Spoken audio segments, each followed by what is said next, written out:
उत्तिष्ठ नरशार्दूल कर्तव्यं दैवमाह्निकम् उत्तिष्ठोत्तिष्ठ गोविन्द उत्तिष्ठ गरुडध्वज उत्तिष्ठ कमलाकान्त त्रैलोक्यं मङ्गलं कुरु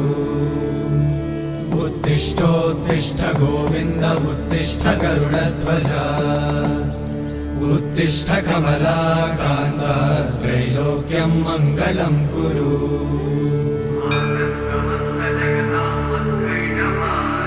मातः समस्त जगतां मधुकैटभारे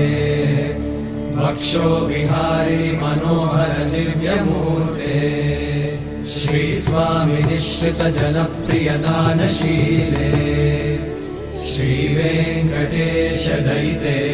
तव सुप्रभातम् तव सुप्रभातमरविन्दलोचने भवतु प्रसन्नमुखचन्द्रमण्डले विधिशङ्करेन्द्रवनिताभिरर्चिते वृषशैलनाथ दयिते दयानिधे अत्यादि सप्त ऋषयः समुपास्य सन्ध्या